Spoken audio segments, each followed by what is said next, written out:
Astaghfirullah.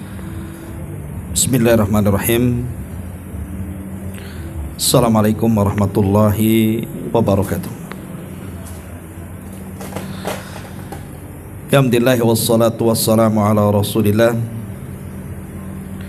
wa ala alihi wa sahbihi wa mawalah wa la hawla wa la quwata illa billahi wa ba'du. Alhamdulillah, segala puja dan puji hanya milik Allah subhanahu wa ta'ala. Salawat dan juga salam kita hadiahkan kepada Rasul kita Nabi besar Muhammad sallallahu alaihi wa ala alihi wasallam. Alhamdulillah, di sore hari ini kita masih bisa duduk untuk bertalabul ilmi, dan kita masih membahas tentang anwa'ul kufri, macam-macam kekufuran, di mana kita sudah masuki tentang kufru an-nifaq, kufur kemunafikan. Ma'asyiral muslimin wal muslimat rahimani wa rahimakumullah.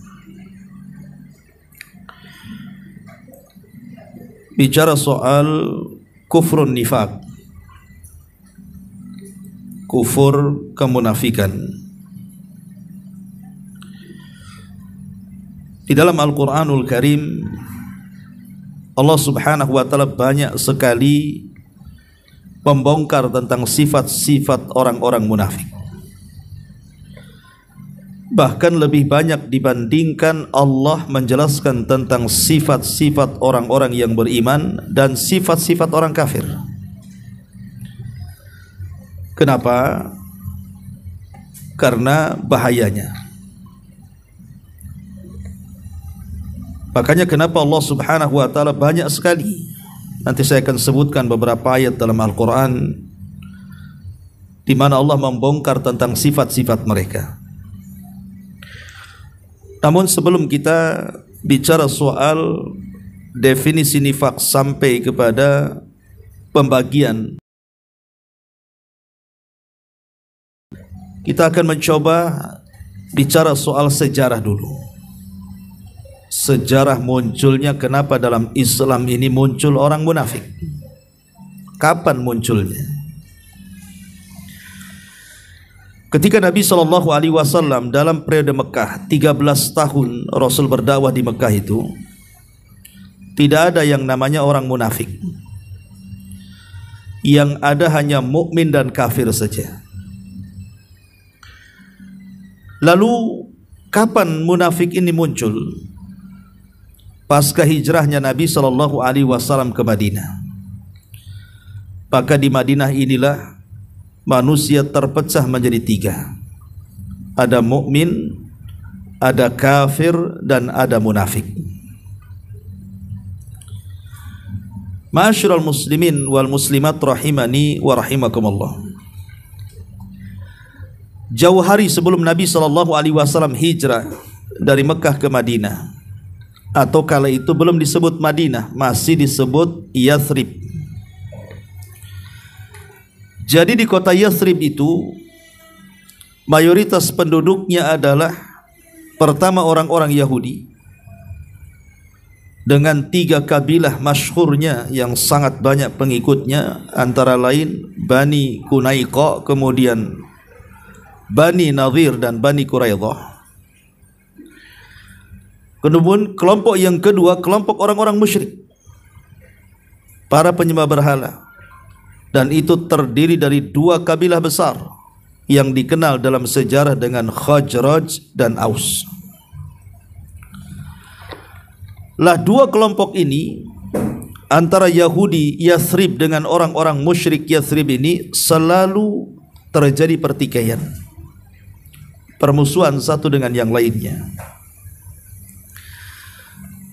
Lah di tengah-tengah kabilah musyrikin Khazraj dan Aus itu ada satu tokoh Khazraj yang sangat-sangat dimuliakan, namanya Abdullah ibnu Ubay ibn Salul. Inilah tokoh yang kelak akan muncul sebagai dalang daripada kemunafikan. Abdullah ibnu Ubay ibnu Salul. Dia sangat dimuliakan di kaumnya karena dia pandai mendamaikan apabila terjadi sebuah permasalahan konflik di kabilahnya.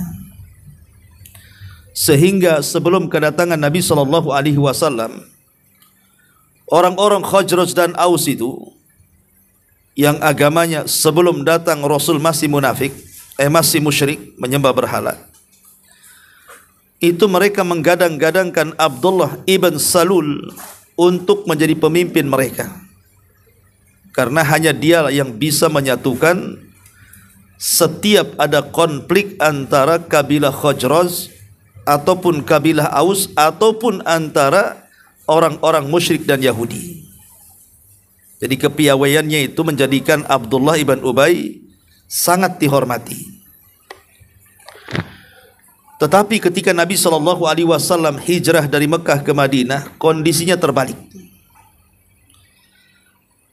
Apalagi setelah kabilah Khazraj dan Aus ini masuk Islam, sehingga posisi Abdullah ibn Ubay ibn Salul itu sudah tidak lagi diperhitungkan oleh kabilah Khazraj dan Aus ini. Sehingga dari sini terjadi kecemburuan, seolah-olah posisi dia digeser kepada posisi Nabi SAW. Makanya di permulaan hijrah, di tahun pertama Hijriyah, ketika Nabi SAW berusaha untuk menyatukan manusia yang ada di kota Yathrib, baik orang-orang yang beriman, baik orang-orang Yahudi ataupun orang-orang musyrik, maka kedatangan Nabi SAW dalam setiap pertemuan bersama mereka itu tidak disukai oleh Abdullah ibn Ubay ibn Salul ini. Ada pandangan-pandangan hasad dan sinis kepada Rasul. Sampai pada waktunya terjadi perselisihan antara Abdullah ibn Ubay ibn Salul dengan Abdullah ibn Rawaha, yang isinya Abdullah ibn Rawaha itu membela Rasul, sementara Abdullah ibn Ubay ibn Salul itu seolah-olah merendahkan Nabi SAW. Akhirnya Nabi SAW pun mengadu kepada Sa'ad ibn Ubadah, pemimpin lain dari kalangan Khazraj yang sangat juga dihormati, tentang ucapan Abdullah ibn Ubay ibn Salul yang membuat keretakan di tengah-tengah barisan manusia. Tetapi Sa'ad ibn Ubadah menasihati Rasul agar Nabi SAW tetap lembut dengan siapapun, termasuk juga dengan Abdullah ibn Ubay ibn Salul. Kemudian Sa'ad bin Ubadah menjelaskan alasannya. Di antaranya adalah karena sewaktu kedatangan Rasul, kami selalu minta pertolongan kepada beliau apabila ada konflik. Tapi setelah datangnya Nabi SAW, maka semua manusia datang kepadamu. Maka lembutlah dengan dia. Semoga Allah berikan hidayah kepada dia. Lah ketika tahun kedua Hijriah terjadi perang antara kaum muslimin dengan orang-orang musyrik Arab. Dan Allah menangkan dalam perang ini, perang Badar ini. Padahal jumlah kaum muslimin tidak banyak, hanya 314 atau 315 orang melawan 1000 lebih. Dan itu perang perdana dalam Islam. Tapi Allah menangkan. Lah kemenangan kaum muslimin di perang Badar inilah menjadikan kaum muslimin semakin kuat posisinya di kota Madinah. Sehingga Abdullah ibn Ubay ibn Salul sudah tidak mungkin lagi menggeser kedudukan Rasul. Dari sini karena dia takut akan jiwanya, takut akan keluarganya, takut akan hartanya, maka dia pun akhirnya datang kepada Rasul pura-pura masuk Islam. Inilah cikal bakal awal mula sejarah tampilnya munafik. Jadi Abdullah ibn Ubay ibn Salul ini datang kepada Rasul setelah kaum muslimin kuat di kota Madinah, maka dia datang kepada Nabi dan mengislamkan dirinya, padahal itu Islam pura-pura saja untuk melindungi jiwa, harta dan keluarganya saja. Ma'asyiral muslimin wal muslimat rahimani wa rahimakumullah. Karena dia sudah masuk Islam, sudah mengikrarkan 2 kalimat syahadat, maka Nabi SAW tentu akan bermuamalah dengan siapapun yang dia telah mengikrarkan 2 kalimat syahadat layaknya seorang mukmin. Tidak akan dibeda-bedakan. Termasuk bermuamalah dengan Abdullah ibn Ubay ibn Salul, walaupun dia pura-pura masuk Islam padahal dia munafik. Dan itu terlihat bagaimana baiknya Nabi SAW kepada Abdullah ibn Ubay ibn Salul dalam beberapa masalah. Tetapi namanya munafik ya tetap munafik. Abdullah ibn Salul ini karena dari awal masuk Islamnya bukan karena Allah, tetapi karena ingin melindungi jiwa dan keluarganya serta hartanya, maka dia selalu dengan orang-orangnya menghembus-hembuskan fitnah di tengah-tengah kaum muslimin. Dan yang lebih parah, di tahun ketiga Hijriah, ketika Nabi SAW hendak perang Badar, hendak perang Uhud, berangkat ke perang Uhud, maka Abdullah ibn Ubay ibn Salul menggembosi tentara kaum muslimin sehingga 1/3 dari tentara pulang. Bayangkan, 1/3 tentara itu banyak, bukan sedikit. Dan dengan pulangnya para tentara ini yang siap tempur di Uhud, itu sangat mengagetkan Rasul dan melemahkan kaum muslimin. Karena bagaimanapun ada masalah apa? Kenapa kemudian mereka balik kembali padahal mereka sudah semangat perang? Rupanya yang menggembosi adalah Abdullah ibn Ubay ibn Salul dengan berbagai macam dalih dan alasan dia. Dari sini Nabi SAW ketika bercerita tentang hukum orang yang lain dari peperangan kan termasuk dosa besar, karena bisa melemahkan kaum muslimin. Lah itulah sepak terjang Abdullah ibn Ubay ibn Salul di permulaan Islamnya, menggembosi kaum muslimin sehingga tidak ikut perang Uhud dan berhasil 1/3 dari tentara pulang. Akhirnya apa yang terjadi? Kaum muslimin mengalami kekalahan di Uhud. Bahkan Nabi SAW hampir mati dan diinfokan mati. Ma'asyiral muslimin wal muslimat rahimani wa rahimakumullah.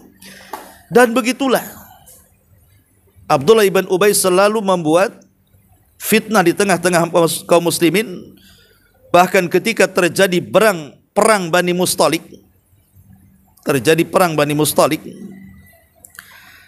maka Abdullah ibn Salul pernah mengatakan sebuah kata-kata yang menyakitkan Nabi SAW. Dan itu dicantumkan dalam Al-Quran perkataannya, wallahi la in raja'na ilal madinati la yukhrijannal a'azzu minhal adhar. Demi Allah, kata Abdullah ibn Ubay ibn Salul ini, kalau kami kembali ke Madinah, maka kami akan keluarkan orang-orang hina itu, karena kami termasuk orang yang mulia. Maksudnya orang hina itu Rasul dan para sahabat, sementara orang mulia itu dirinya dan para pengikutnya. Lah ucapan ini, ucapan Abdullah ibn Ubay ibn Salul ini akhirnya diberitahu oleh Jibril kepada Nabi SAW. Maka Nabi SAW pun kemudian marah. Bahkan Umar ibn Khattab radhiyallahu anhu yang hadir di situ pun menawarkan diri untuk memenggal kepalanya dan mengatakan, ya Rasulullah, da'li adrib unuqah. Wahai Rasul, serahkan kepala Abdullah ibn Ubay ibn Salul ini, saya akan penggal lehernya, fa innahu munafik, karena dia adalah orang munafik. Ya. Tapi Nabi SAW kemudian melarang Umar untuk membunuh Abdullah ibn Ubay ibn Salul. Nabi hanya mengatakan, da'hu ya Umar, la'allan nas yatakallam anna Muhammadan yaqtulu ashabah. biarkan dia hidup wahai Umar, nanti manusia mengira bahwa Muhammad telah membunuh salah seorang sahabatnya. Karena di zaman itu kan tidak tahu mana munafik, mana sahabat. Sehingga kalau Rasulullah SAW merintahkan Umar untuk membunuh Abdullah ibn Ubay ibn Salul itu, nanti orang-orang yang di luar sana, kemudian mereka pun bisa memfitnah Rasul. Lihat, Rasulullah telah membunuh salah seorang sahabatnya, dan saya tidak mau. Akhirnya Abdullah ibn Ubay ibn Salul pun dibiarkan oleh Nabi SAW sampai terjadi perang Tabuk. Setelah perang Tabuk inilah betul-betul Allah singkap borok-borok orang-orang munafik itu. Sampai pada waktunya akhirnya nama-nama orang munafik pun dirilis oleh Nabi SAW, kemudian disimpan di tangan Hudzaifah bin Yaman. Sekarang Rasul sudah tahu siapa munafik-munafik itu, karena Jibril yang beritahu. Kemudian betul-betul ditulis satu persatu namanya, dan Rasul mengatakan kepada Hudzaifah bin Yaman, catat orang-orang ini dan jangan kau habarkan kepada siapapun.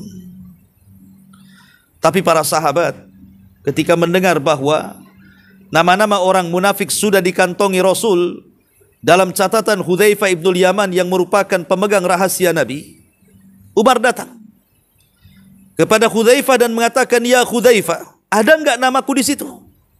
Asammani Rasulullah. Pernahkah kau dengar Rasul mengatakan saya munafik?" Maka Hudzaifah tidak mau jawab, karena itu rahasia masalahnya. Tetapi karena Umar terus mendesak, akhirnya Hudzaifah pun mengatakan, "Tidak, namamu tidak tercantum dalam liris orang-orang munafik ini." Maka Umar pun sangat bahagia karena dia tidak termasuk orang-orang munafik. Sampai pada waktunya akhirnya kemudian Abdullah ibn Ubay ibn Salul meninggal dunia. Saat meninggal dunia, Nabi SAW berusaha untuk memintakan ampun kepada Allah akan dosa-dosanya. Bahkan dia hampir berdiri di depan kuburnya dan mendoakannya. Tapi Umar bin Khattab menarik bajunya dan mengatakan, "Kenapa engkau mendoakan orang yang merupakan musuh Allah dan Rasulnya?" Tapi Nabi SAW tetap ketika itu hendak mendoakan beliau, sampai akhirnya turun ayat yang membenarkan ucapan Umar, di mana Allah turunkan surah At-Taubah 84, "Wala tusalli ala ahadim minhum mata abada, wala takum ala qabri, innahum kafaru billahi wa rasulih, wa matu wa hum fasikun." Jangan engkau mendoakan kepada siapapun dari orang munafik. Jangan pula engkau solat di kuburannya, karena mereka orang-orang yang kufur kepada Allah dan Rasulnya, dan mereka mati di atas kefasikan. Inilah sejarah singkatnya. Ini sejarah singkat tentang munculnya munafik. Kalau mau dijabarkan tentu banyak sepak terjang dari Abdullah ibn Ubay ibn Salul yang merupakan tokoh munafik ini. Baik, kita akan masuk. Apa sih definisi nifak itu? Nifak itu diambil dari nafaqa yunafiqu nifaqan wa munafiqan. Jadi nifak itu diambil dari kalimat nafiqah. Secara bahasa artinya satu lubang tempat keluar.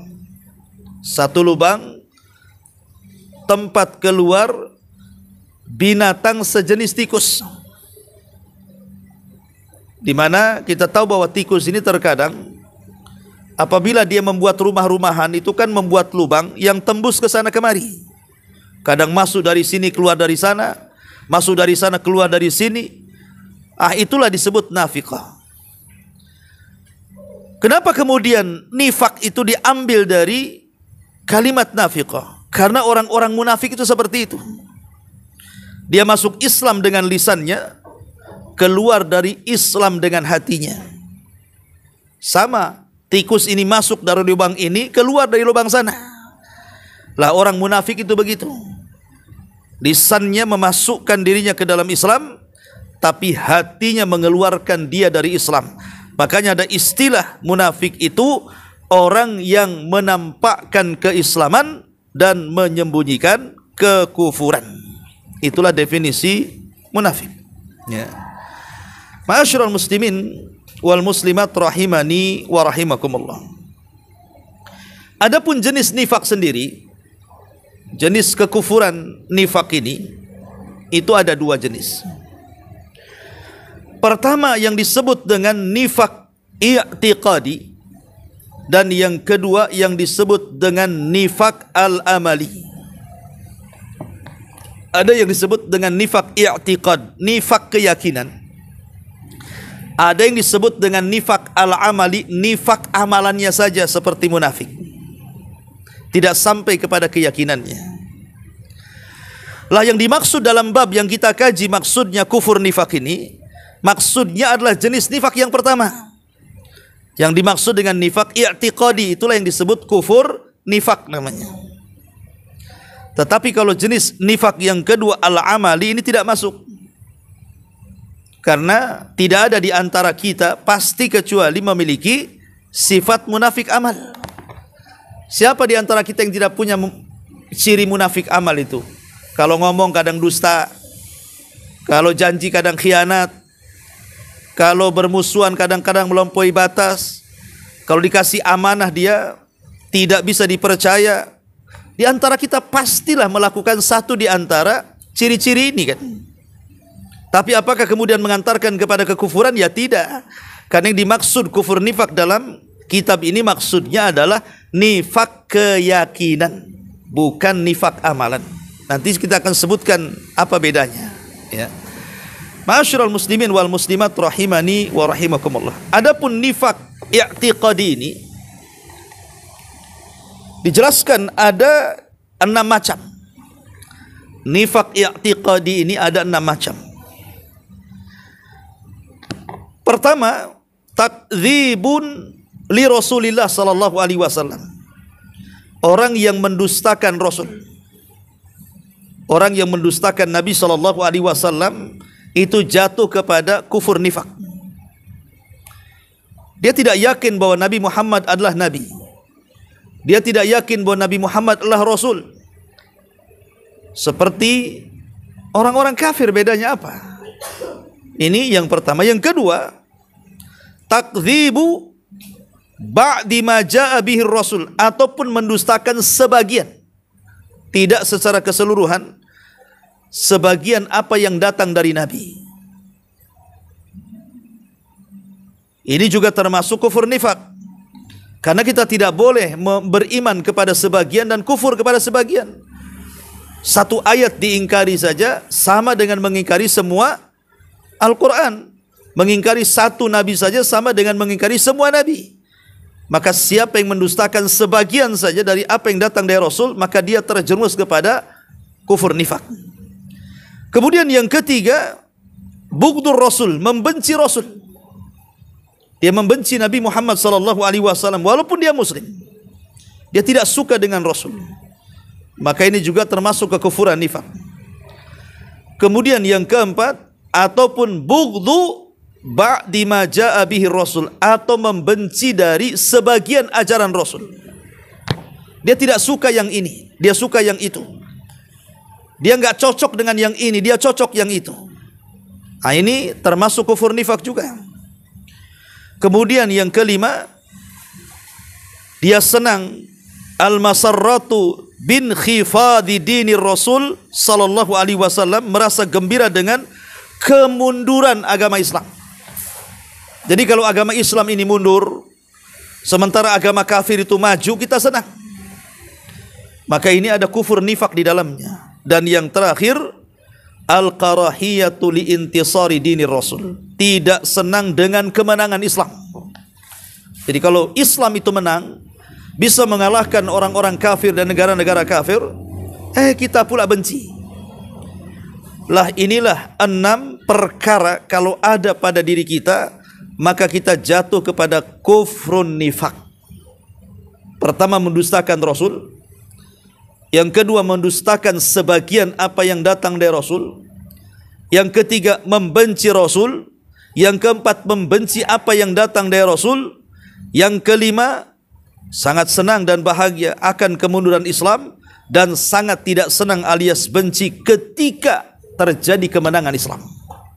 Inilah kalau ada 6 sifat, maka dia masuk pada kufrun nifak. Ma'asyiral muslimin wal muslimat rahimani wa rahimakumullah. Kufur nifak ini memiliki pengaruh yang sangat bahaya, memiliki pengaruh yang sangat dahsyat dalam kehidupan kita. Pertama, pengaruhnya nih, bahwa kufur nifak ini menyebabkan ketakutan dan kekhawatiran di dalam hati-hati manusia. Dan itu sebagaimana disebutkan dalam surah At-Taubah ayat 64.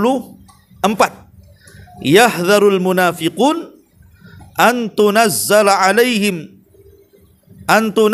alaihim suratun tunabbiuhum bima fi qulubihim qul istahzi'u innallaha mukhrijum ma tahdharun. Orang-orang munafik itu takut jika diturunkan satu surat yang menerangkan apa yang tersembunyi dalam hati mereka. Katakanlah kepada mereka, teruskanlah mengolok-olok Allah dan Rasulnya. Sungguh Allah akan mengungkapkan apa yang kalian takuti selama ini. Jadi kufur nifak itu pelakunya saja ketakutan, timbul kekhawatiran. Ini yang pertama. Kemudian yang kedua, mengakibatkan laknat Allah subhanahu wa ta'ala. Kufur nifak ini mendatangkan laknat Allah subhanahu wa ta'ala. Dan itu disebutkan dalam surah At-Taubah ayat 68. Wa'adallahu al-munafiqina wal munafiqati wal kuffari nara jahannam khalidina fiha hiya hasbuhum wa la'anahumullahu wa lahum adzabun muqim. Allah menjanjikan akan mengancam orang-orang munafik, baik laki-laki atau perempuan, dan orang-orang kafir dengan disediakan jahanam kepada mereka. Mereka kekal di dalamnya, cukuplah neraka itu bagi mereka. Allah melaknat mereka dan Allah mempersiapkan azab yang kekal bagi mereka. Dari ayat ini menunjukkan bahwa kufur nifak ini mengakibatkan laknat Allah subhanahu wa ta'ala. Kemudian yang ketiga, kufur nifak ini menjadikan pelakunya keluar dari Islam. Menjadikan pelakunya keluar dari Islam. Kalau ada orang Islam tiba-tiba dia mendustakan Nabi, atau mendustakan sebagian yang datang dari Nabi, atau membenci Nabi, atau membenci sebagian yang datang dari Nabi, atau senang dengan kemunduran Islam, atau benci dengan kemenangan Islam, keluar dia dari Islam. Karena kufur nifak ini bisa mengeluarkan pelakunya dari Islam. Dan itu disebutkan dalam surah An-Nisa ayat 145. Innal munafiqina fi darkil asfali minan nar walan tajida lahum basira. Sesungguhnya orang-orang munafik itu ditempatkan pada tingkatan yang paling bawah dari api neraka, dan kamu sekali-kali tidak akan dapat seorang penolong bagi mereka. Ini yang ketiga. Kemudian yang keempat, bahwa kufur nifak ini menjadikan Allah tidak akan mengampuni dosanya jika dia mati dan dalam kondisi seperti itu. Allah subhanahu wa ta'ala mengatakan dalam surah An-Nisa juga ayat 168 sampai 169. Innal ladzina kafaru wa zalamu wa lam yakunillah liyaghfira lahum wa la liyahdiyahum tariqa illa tariqa jahannam khalidina fiha abada wa kana dzalika 'ala Allahi yasira. Sesungguhnya orang-orang yang kafir dan mereka melakukan kezaliman, termasuk dalamnya orang munafik, Allah sekali-kali tidak akan mengampuni dosa mereka dan tidak pula akan menunjukkan jalan kepada mereka kecuali jalan ke neraka jahanam. Mereka kekal di dalamnya selama-lamanya, dan yang demikian itu mudah bagi Allah subhanahu wa ta'ala. Ini yang keempat. Yang kelima, bahwa kufur nifak ini mengakibatkan pelakunya akan dimasukkan ke dalam neraka dan diharamkan surga baginya. Dan itu disebutkan dalam surah An-Nisa ayat 140. Innallaha jami'ul munafiqina wal kafirina fi jahannam jami'a. Innallaha jami'ul munafiqina wal kafirina fi nari jahannam jami'a. Sesungguhnya Allah akan mengumpulkan semua orang munafik dan orang-orang kafir di dalam neraka jahanam. Kemudian yang keenam, bahwa kufur nifak ini akan mengekalkan pelakunya di neraka. Bukan hanya masuk neraka, dikekalkan di neraka. Dan itu disebutkan dalam surah At-Taubah ayat 68. Wa'adallahul munafiqina wal munafiqati wal kuffara nara jahannam khalidina fiha.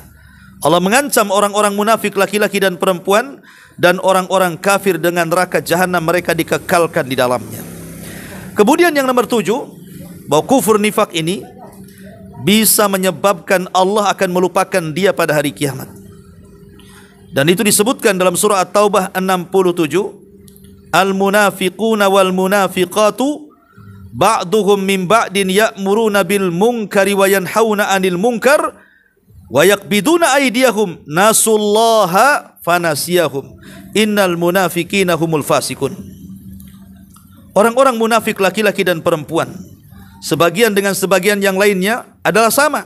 Mereka menyuruh membuat yang mungkar dan melarang yang ma'ruf, dan mereka menggenggam tangan-tangan mereka. Mereka telah lupa kepada Allah, maka Allah pun akan melupakan mereka. Sesungguhnya orang-orang munafik itu adalah orang-orang yang fasik. Ini yang nomor 7. Yang nomor 8, bahwa kufur nifak ini akan menggugurkan seluruh amalan dia. Tidak ada yang tersisa dalam kehidupannya pahala yang dibawanya, walaupun dia orang yang melakukan banyak amal saleh. Allah mengatakan dalam surah At-Taubah 54, Qul anfiqu tau'an aw karha lan yutaqabbala minkum innakum kuntum qauman fasikin. Wa ma mana'ahum an tuqbala minhum nafaqatuhum illa annahum kafaru billahi wa birasuli wa la ya'tuna as-salata illa wa hum kusala wa la yunfikuna illa wa hum karihun. Katakan ya Muhammad, nafkahkanlah hartamu baik dengan sukarela ataupun dengan terpaksa.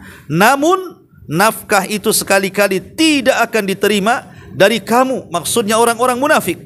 Sesungguhnya kamu adalah orang-orang fasik. Nafkah-nafkahnya dan tidak ada yang menghalangi mereka untuk diterima dari mereka nafkah-nafkahnya, melainkan karena mereka kafir kepada Allah dan Rasulnya, dan mereka tidak mengerjakan sembahyang melainkan dengan malas, dan tidak pula menafkahkan harta melainkan dengan rasa enggan. Nah, ini juga di antara bahaya kufur nifak. Kemudian yang nomor 9, di antara kufur nifak, Allah Subhanahu wa taala akan menghapus cahaya di wajahnya pada hari kiamat. Sebagaimana Allah mengatakan dalam surah Al-Hadid ayat 13, Yauma yaqulul munafiquna wal munafiqatu lilladzina amanu nzuruna naktabis min nurikum qila rji'u wara'akum faltamisu nuran fadhuriba bainahum bisurin lahu bab batinuhu fihi rahmah wa zahiruhu min qibalihil azab. Pada hari ketika orang-orang munafik laki-laki dan perempuan berkata kepada orang-orang yang beriman, tunggulah kami supaya kami dapat mengambil sebagian cahaya kalian. Maka dikatakan kepada mereka orang munafik, kembalilah kalian ke belakang dan carilah cahaya itu sendiri olehmu. Lalu diadakan di antara mereka dinding yang mempunyai pintu, di sebelahnya terdapat rahmat, tapi di sebelah luarnya, di sebelah dalamnya terdapat rahmat, dan di sebelah luarnya terdapat siksa Allah Subhanahu wa taala. Kemudian yang nomor 10, bahwa kufur nifak ini menjadikan doa-doa siapapun kaum muslimin yang mendoakannya akan ditolak oleh Allah. Kalau ada orang munafik meninggal, walaupun seluruh kaum muslimin mendoakannya, maka doanya diharamkan untuk mereka. Dan itu dijelaskan dalam surah At-Taubah ayat 84, la tusalli ala ahadi minhum mata abada wa la takum ala qabri innahum kafaru billahi wa rasulihi wa hum wa matu wa hum fasikun. Dan janganlah kamu sekali-kali menyembahyahkan jenazah orang yang mati di antara mereka orang munafik, dan jangan kamu berdiri mendoakan di kuburannya. Sesungguhnya mereka telah kafir kepada Allah dan Rasulnya, dan mereka mati dalam keadaan fasik. Ini yang nomor 10. Yang nomor 11, bahwa kufur nifak ini menjadikan sebab yang mendatangkan azab dunia dan azab akhirat bagi orang-orang munafik. Dan itu disebutkan dalam surah At-Taubah ayat 55. fala tu'jibka amwaluhum wala auladuhum innama yuridullah liyu'adzibahum biha fil hayatid dunya wa tazhaqu anfusuhum wa hum kafirun. Maka janganlah harta benda dan anak-anak mereka menarik hatimu. Sesungguhnya Allah menghendaki dengan memberi harta benda dan anak-anak itu untuk menyiksa mereka dalam kehidupan dunia, dan kelak akan melayangkan nyawa mereka sedangkan mereka dalam keadaan kafir kepada Allah Subhanahu wa taala. Kemudian yang nomor 12, bahwa kufur nifak ini ketika dia melakukan 6 perkara di atas tadi yang saya sebutkan, maka seolah-olah dia telah terang-terangan bahwa dia sedang murtad dari Islam. Cuman dia tidak ngomong murtad saja, tapi kata-katanya menunjukkan kemurtadan dia. Termasuk bahwa kufur nifak ini juga menjadikan penyebab permusuhan di antara orang-orang yang beriman, melemahkan kaum muslimin. Kemudian juga akhirnya sebagian orang memindahkan wala kepada selain daripada Allah dan Rasulnya, na'udzubillah.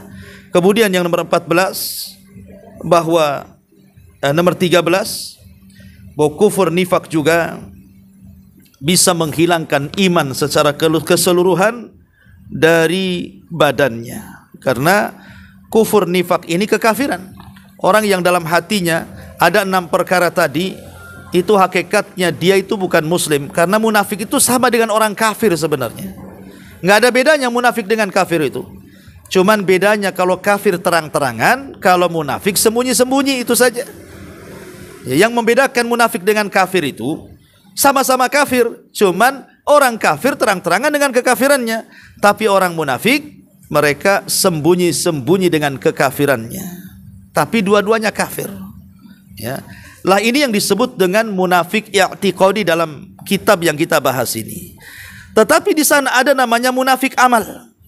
Lah munafik amal ini tidak kafir pelakunya. Dan munafik amal ini ada 6 perkara. Dan itu disebut di 2 hadis Nabi sallallahu alaihi wasallam.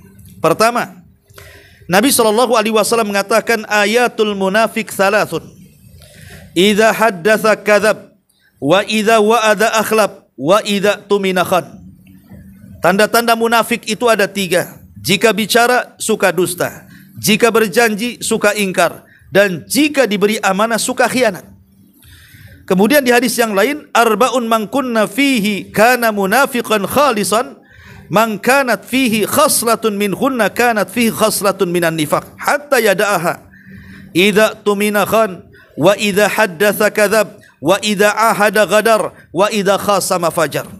Ada 4 hal yang jika terdapat pada diri seseorang, maka dia menjadi seorang munafik sejati. Dan jika terdapat padanya salah satu dari sifat-sifat tersebut, maka ia memiliki 1 karakter kemunafikan hingga dia meninggalkannya. 1, jika dipercaya berkhianat.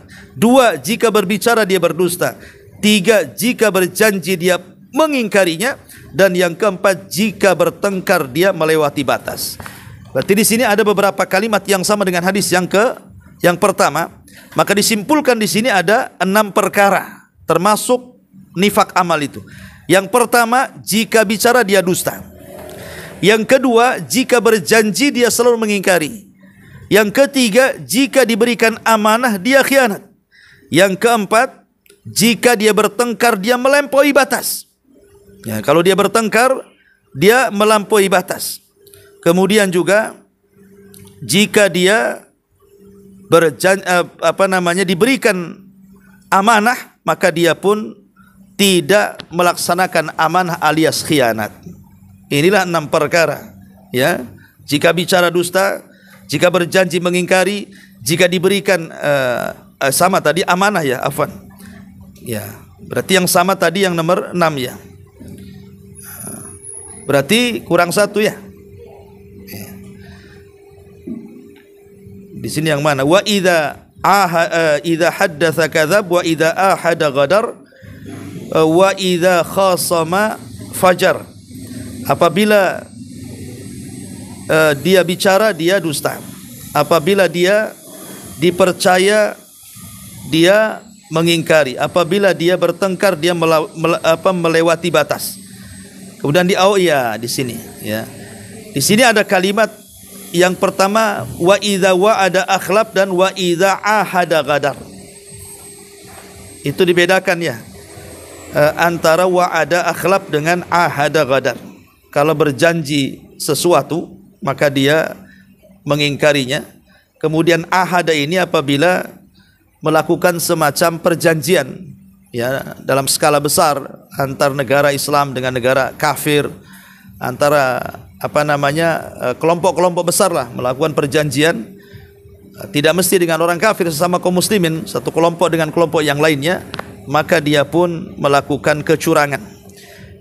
Taib, cuman di sini bedanya antara nifak akbar dengan nifak asghar itu ada 6. Satu, ya, bahwa nifak akbar ini bisa mengeluarkan dari Islam, tapi nifak asghar kecil itu tidak keluar dari Islam. Maksudnya perbedaan nifak i'tiqad dengan nifak amali, gitu ya. Kalau nifak i'tiqad yang pertama mengeluarkan dari Islam, tapi kalau nifak amali tidak mengeluarkan dari Islam. Yang kedua, nifak i'tiqad ini bisa menggugurkan semua amal, kalau nifak amal tidak ya. Kemudian yang ketiga, nifak akbar tadi, nifak i'tiqad itu dia adalah berbeda antara lahir dengan batinnya. Lahirnya lisannya ngomong apa gitu ya, kemudian hatinya juga berbeda dengan lisannya. Tapi kalau nifak amal ini, maka lahir dan batin ini kadang-kadang sama, kadang-kadang tidak, tapi bukan dalam sebuah keyakinan. Dia tahu dusta itu tak boleh gitu ya, tapi tetap berdusta gitu maksudnya ya. Tetap dia meyakini itu tak boleh dusta itu, tapi lisannya tetap berdusta. Nah ini perbedaannya. Kemudian yang keempat, bahwa nifak i'tiqad ini mengekalkan pelakunya di neraka, sementara nifak amali tidak mengekalkan pelakunya di neraka. Kemudian nifak i'tiqad ini tidak mungkin keluar dari seorang mukmin, tapi nifak amali ini memungkinkan keluar dari seorang mukmin. Kemudian nifak i'tiqad ini kebanyakan tidak bertobat pelakunya, tapi nifak amal ini terkadang mudah tobat pelakunya. Kalau diingatkan dan ketahuan dia berdusta, dia khianat, maka akan mudah tobat kepada Allah Subhanahu wa taala. Adapun ciri-ciri munafik ini banyak sebenarnya, saya sudah tulis juga di sini, ada sekitar 10 ayat dalam Quran. Di antaranya tulis sajalah ayat-ayatnya. Pertama bisa dilihat dalam surah At-Taubah ayat 66, surah Al-Baqarah ayat 224 sampai 226. Kemudian juga Al-Baqarah ayat 18 dan seterusnya. Kemudian juga At-Taubah ayat 126. Kemudian surah An-Nisa ayat 143. Kemudian At-Taubah juga ayat 53 sampai 54. Kemudian juga At-Taubah 64 sampai 66. Kemudian At-Taubah juga 67-nya, At-Taubah 68-nya, At-Taubah 80, At-Taubah 127 dan banyak lagi. Itu maksudnya yang saya sebut ini globalnya. Global ciri-ciri orang munafik, dan saya sudah rangkum sebenarnya ada sekitar 60 sifat orang munafik dari 10 ayat yang dinukilkan, tapi waktu juga sudah sore ya. Wallahu alam, saya kira sampai di sini. Baik, sebelum kita tutup, silakan kalau ada bertanya. Kita kasih waktu beberapa menit.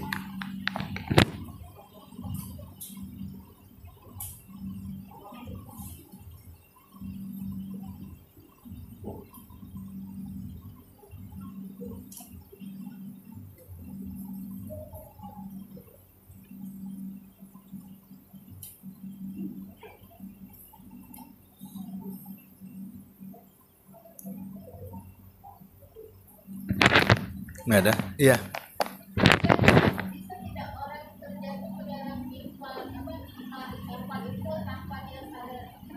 Nifak apa?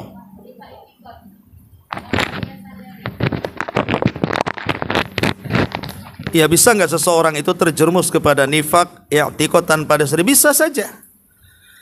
Boleh jadi karena kejahilan dia tidak tahu hukum-hukum. Seperti yang terjadi umpamanya ada orang yang membenci sebagian syariat Islam. Ngapainlah saya haji ini capek-capek saja, habis duit saya. Ngapain saya sholat ini capek-capek saja. Ngapain saya zakat ngabur-ngaburkan uang saja. Padahal seorang muslim, tapi dia benci pula seperti itu. Maka Allah mengatakan, "Dzalika bi annahum karihu ma anzalallah fa ahbatallahu a'malahum." Itulah orang-orang yang membenci syariat-syariat Allah, maka Allah gugurkan semua amalannya. Maka bisa saja orang-orang yang membenci agama Allah dan mengucapkan seperti itu, buat apa saya pakai jilbab ini?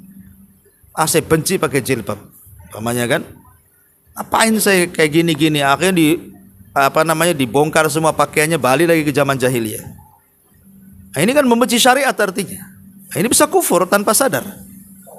Ya, jadi ucapan ataupun orang-orang yang mengatakan bahwa hukum manusia itu lebih baik daripada hukum Allah. Ini bisa kufur, ya. Ataupun umpamanya orang itu bebas memilih agama. Kita seorang muslim ngomong begitu. Bebaslah kita milih agama, mau agama aja, itu seperti orang liberal itu. Itu bisa kufur, itu kufur namanya nifaq i'tiqad itu. Karena dia seorang muslim, kok dia ngomong begitu? Bahwa orang merdeka boleh milih agama, mau agama Kristen, mau Yahudi, ya terserah dia. Tapi kalau dia suruh jadi Yahudi tak mau juga kan itu. Nah, ini kan bisa juga tanpa sadar dia. Ataupun umpamanya dia menghalalkan yang diharamkan Allah, seperti mengatakan, saya sih tidak minum khamar, tapi kalau engkau minum khamar ya nggak apa-apa, tapi saya enggak kan itu. Kan bukan begitu ucapannya. Kita katakan khamar itu haram, makanya saya tak minum. Haram juga untuk kamu, harusnya kan begitu.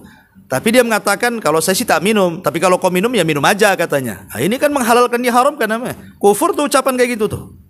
Nah, jadi ada terkadang kekufuran-kekufuran yang tanpa sadar. Ya. Wallahu a'lam.